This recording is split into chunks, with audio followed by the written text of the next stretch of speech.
Итак, друзья, вы просили, и мы наконец-то сделали. Видео о том, как же все-таки перевести своего четвероногого друга в Узбекистан, а может даже несколько таких друзей. И прежде чем мы начнем, не забудьте подписаться, поставить лайк и оставить комментарий под этим видео, ведь это помогает продвижению.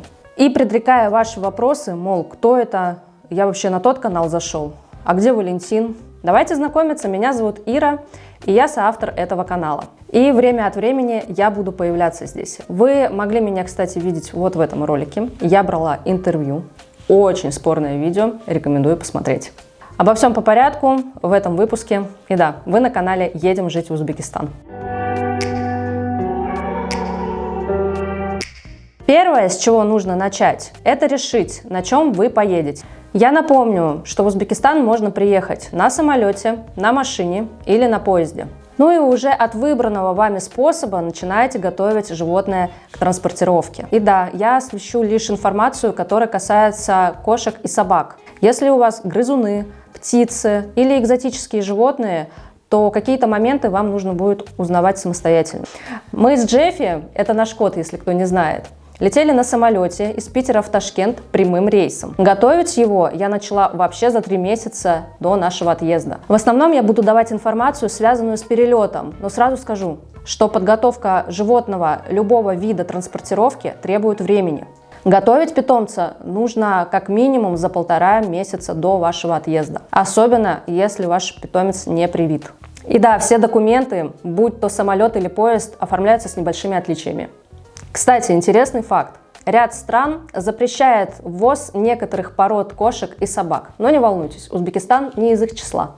Хотя я могу ошибаться, но никакой информации по этому поводу мне найти не удалось. Оставляйте внизу свои комментарии, если все-таки запрет на какие-то породы существует. В Узбекистан можно ввозить до 2 животных на одного пассажира. Если питомцев больше, то вам придется обращаться за письменным разрешением к главе ветеринарной инспекции Узбекистана. Обращаться нужно не менее чем за 30 дней. Я оставлю ссылку на это постановление. Там в положении 2 и 4 вы найдете инструкции, как это можно сделать. Этапы подготовки. Если ваш питомец не привит и не чипирован, то, как я говорила ранее, на подготовку нужно заложить 1,5 месяца. Если ваш питомец уже и чипирован, и вакцинирован, то, естественно, подготовка будет по времени меньше. Главное, это чтобы ваши вакцины имели нормальные сроки годности. У Джеффи, например, вакцины действовали до 10 чисел августа 2022 года, а вылет приходился на 2 июля 2022 года. И все-таки ему пришлось ставить вакцины раньше положенного времени. Нам попалась вредная ветврач, и на вопрос «Зачем?», ведь у нас в запасе получается больше 30 дней. На что она ответила: «Так надо, не спорьте». Итак, вернемся к инструкции. Первое, что вам нужно сделать, это приобрести паспорт международного образца для животного. Если у вас несколько питомцев, соответственно, у каждого должен быть свой. Приобрести его можно как в частной ветклинике, так и в государственной. Обложки у паспортов могут быть разные, а ценник варьируется от 50 до 300 рублей. Может, где-то и дороже, сейчас везде инфляция. Поправьте меня, если цены на паспорта изменились. Далее. Надо чипировать своего питомца. Важно знать, что чип ставится строго до начала вакцинации. Следующим этапом является обработка животного от паразитов. Вы можете дать лекарства от паразитов и до самого чипирования, чтобы и чип, и вакцину вам поставили вместе или с разницей в 1 день. Важно сохранить наклейки лекарств от паразитов, для того, чтобы их можно было потом вклеить в паспорт с указанием даты приема. И уже в ветклинике вам могли поставить штамп и подпись ветврача. И да, если вы не знали, то глистогонные препараты обычно продаются с наклейками. Если в зоомагазине эти таблетки продают поштучно, то обязательно попросите наклейку от этого самого препарата. Животное необходимо обработать от паразитов за 2 недели до вакцинации. Зачем? По правилам это делают за 2 недели для того, чтобы минимизировать нагрузку на организм животного. Кстати, какие препараты лучше подойдут вашему питомцу, узнавайте у ветеринара. Не занимайтесь самолечением, это может быть опасно. Затем, поставив вакцины, должен пройти 3-недельный карантин. Но вот тут мое упущение. Исправляюсь. Карантин карантином, а прививки нужно ставить не менее чем за 30 дней до отъезда в Узбекистан. Чип и вакцины можно поставить в частной клинике, но по своему опыту могу сказать, что в государственных ветстанциях это стоит намного дешевле. И в некоторые дни вакцину от бешенства можно поставить бесплатно. Обязательно скажите своему ветврачу, что вы едете за границу, а именно в Узбекистан, так как, возможно, в Узбекистане российские вакцины не котируются. Но это не точно. И обязательно попросите, чтобы в паспорт вписали вручную регистрационный номер вакцины, иначе к этому могут придраться на границе. Итак, подытожим. Первое. Запас времени минимум 1,5 месяца. Второе. Покупаем паспорт питомцу. Третье. Ставим чип. Четвертое. Обработка от паразитов за 14 дней до вакцинации снаружи и внутри. Пятое. Затем ставим вакцину. Шестое. Карантин 21 день. Седьмое. Вакцинирование не позднее, чем за 30 дней до отъезда. Все эти пункты нужны, если животное не привито и не чипировано, либо вакцины просроченные, либо вовсе подходят к концу. Если все пункты сделаны, то приступайте к оформлению документов на провоз животного. Какие? Расскажу чуть позже.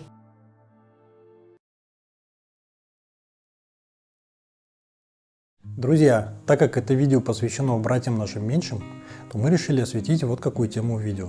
В городе Ташкент есть приют «Милые кошки». В нем сейчас находится более 70 котов. Неравнодушные люди спасли их от голода, холода и смерти. А Сайора, это мама приюта, продолжает самоотверженно выхаживать и помогать хвостикам на каждодневной основе. Скоро Новый год, пора подарков. Так давайте подарим возможность им жить дальше.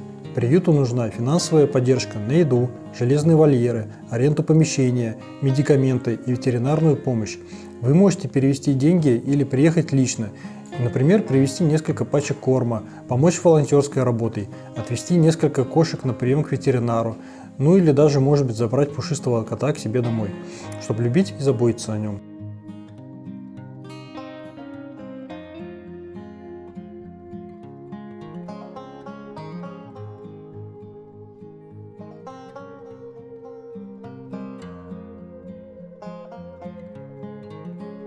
Финансовая помощь принимается как из самого Узбекистана, так и из России. Давайте сделаем этот мир чуточку добрее. Ссылки на приют «Милые кошки» и реквизиты карт оставим в описании под видео и закрепленном сообщении.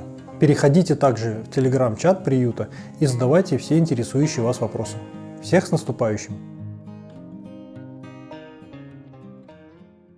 Кошкам и собакам нужны две вакцины. Одна от бешенства, а другая поливакцина. Поливакцины немножечко отличаются у кошек и собак. Помимо вакцин у нашего Джеффи брали анализ шерсти на дерматомикоз.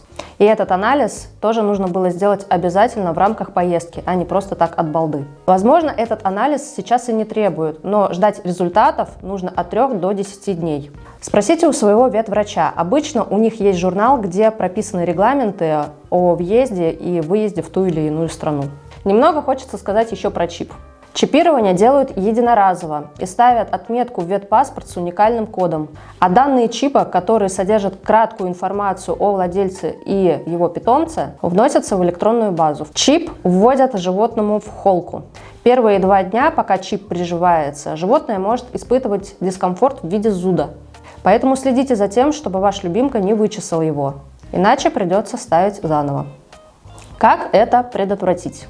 Если у вас есть свободное время, то следите, чтобы животное в этом месте не вычесывалось. Я, например, для перестраховки надела на Джеффи шлейку. Она у нас широкая и как раз закрывала место чипирования. Как вариант, можно обмотать какой-нибудь тканью, или, если есть, надеть попонку. Кстати, опять любопытный факт. Для въезда в Узбекистан чипировать животное не нужно, но нужно для того, чтобы выехать из России. Если вы летите самолетом, то у авиаперевозчиков могут быть разные правила по перевозке животных, и лучше, конечно, ознакомиться с ними заранее. Например, у каких-то авиалиний можно брать животное в салон самолета весом до 8 кг вместе с переноской, а у каких-то до 10 кг вместе с переноской. У одних нельзя перевозить в салоне самолета животных-антагонистов, например, кошка и собака. У вторых можно, а у третьих животное можно перевозить только в багажном отделении. Думаю, мысль вы уловили. Также разнятся правила по габаритам переноски. В поезде ситуация проще, но может выйти дороже, чем на самолет. Выбирайте вагон, где провоз животного разрешен. Если вы покупаете билет онлайн, то такой вагон обозначается знаком лапки. Почему может выйти дороже? Опять же, все зависит от количества животных и их габаритов. Если у вас 2-3 кошки или собака крупной породы, то, скорее всего, придется выкупать для них место. Здесь мне вам подсказать будет трудно, так как у всех ситуация индивидуальна, поэтому изучайте информацию самостоятельно.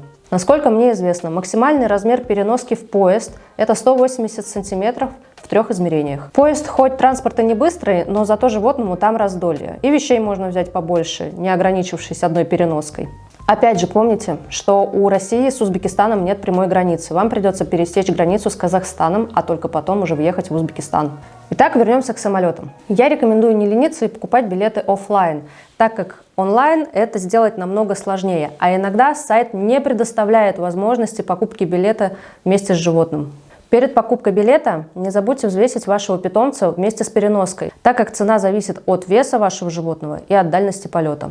Тарифы у всех разные. Уточняйте этот момент у выбранного вами авиаперевозчика. Какие нюансы есть при оформлении билета онлайн, если вы летите с питомцем? Вам нужно будет забронировать билет не менее чем за 12 часов до вылета, а может даже и за сутки. Помним про пункт, что все авиалинии разнятся в правилах. Оформить запрос на перевозку животного. Это можно сделать, позвонив в колл-центр выбранного вами авиаперевозчика, либо сделать это письменно на том же самом сайте, где вы оформляете билет. Лично у меня ничего не вышло. Я пробовала купить билеты онлайн, но, увы. В итоге, на следующий день я поехала лично в кассу, где тихо, мирно, спокойно, без лишних нервов купила билеты и оформила перевозку Джеффи. Там же на месте меня проинформировали о том, что за мной закреплено место и никаких проблем при посадке не должно возникнуть. Вспоминаем про правила с животными-антагонистами. Билеты я брала сильно заранее, где-то за 2 месяца до вылета. Забегу вперед и скажу, что я, чтобы перестраховаться, звонила в контакт-центр авиалинии, чтобы не было сюрпризов. Все уточнила у них, предупредила, что лечу с животным в салоне, что это согласовано и что это отображается в базе. Когда все подтвердили, я успокоилась. А то, зная нашу страну, лишняя бдительность не повредит. Думаю, что все те же правила по оформлению билетов и перевозке животных можно применить и на поезд. И тут тоже давайте подытожим. Первое. Выбираем, на чем едем. Второе. Изучаем правила перевозки животного, такие как вес животного, допустимые размеры переноски в самолет или поезд, правила осмотра ветеринарного контроля и так далее. Третье. Покупаем билеты и оплачиваем перевозку животному. И, наконец, финал. Готовим документы. Важно! Конкретно эти документы оформляют только в государственной ветклинике и ветинспекции. На самолет, поезд или даже если вы на собственной машине, понадобится ветеринарное свидетельство по форме номер 1. И еще дают ксерокопию ветеринарной справки по форме номер 4 с QR-кодом и печатями. Оформлять данное свидетельство нужно за 1 или 2 дня до отъезда, ибо действует оно 5 дней. Не знаю, как в других городах России, но я после оформления свидетельства до кучи еще ездила в ветеринарную инспекцию, чтобы мне поставили вот эту печать, вот эту подпись и вот эту наклейку. Не буду скрывать, что данный поворот для меня был сюрпризом. И да, за свидетельство нужно будет заплатить. Я платила около 1500 рублей. Если поедете, а не полетите, уточните вот какой момент. В Казахстан оформляют сертификат Таможенного союза по форме номер 1, так как эта страна входит в Таможенный союз с Россией.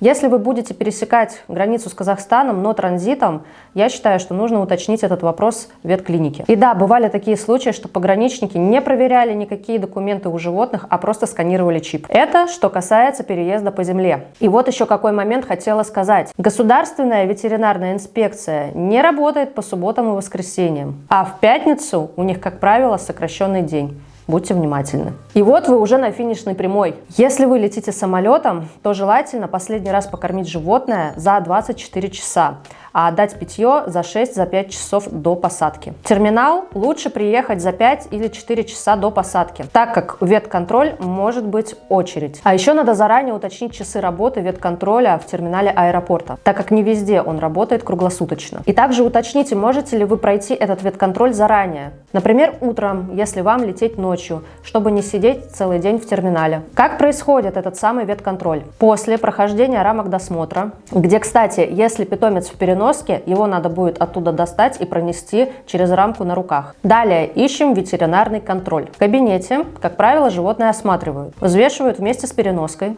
смотрят документы. И если все в порядке, то меняют ветеринарное свидетельство на сертификат по форме 5А. Хотя лично у меня ничего не смотрели, и никакой сертификат я не получала. И свидетельство по форме номер 1 до сих пор у меня на руках. Может быть, я что-то упустила, не помню.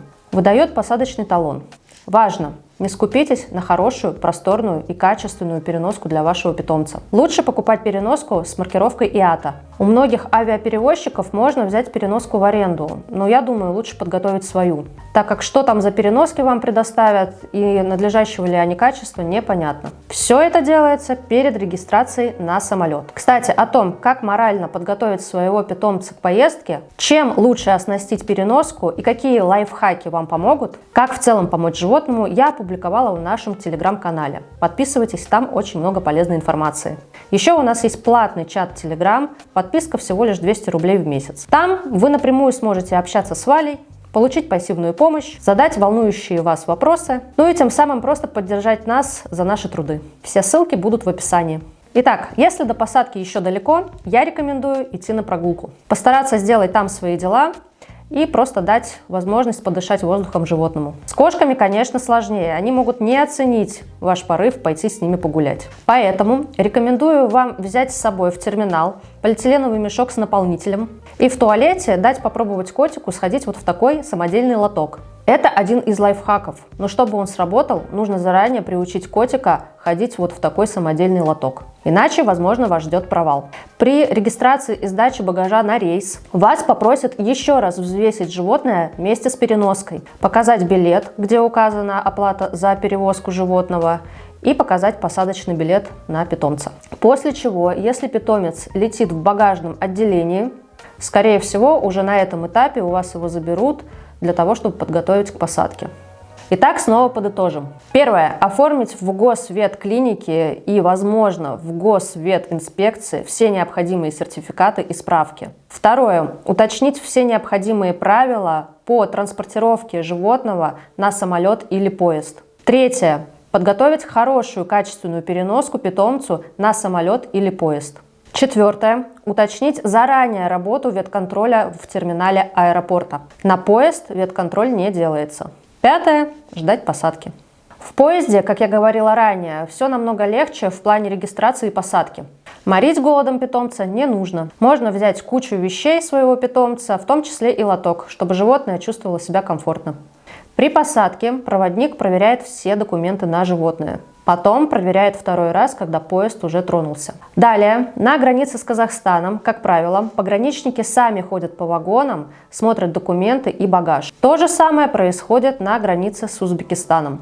Если вы проводите с собой собаку, то необходимо иметь поводок, намордник и переноску. Если переноски нет, то во время досмотра зверь должен находиться рядом с хозяином на поводке и в наморднике. На машине, естественно, все те же самые действия на пограничной зоне с Казахстаном и Узбекистаном, что и в поезде. При передвижении по земле никакие справки на сертификат по форме 5А менять не надо. Надеюсь, ничего не упустила. Знаю, что видео, возможно, вышло длинным, но я старалась впихнуть как можно больше информации. Если я где-то ошиблась или что-то упустила, пишите свои комментарии внизу под видео. Это поможет другим людям более точно разобраться в теме перевозки животного. Пожалуйста, не бросайте своих любимцев на произвол судьбы. Кто-то однажды сказал, что они для нас всего лишь одна страница в жизни, а мы для них целая жизнь. И на этом все. До нового видео.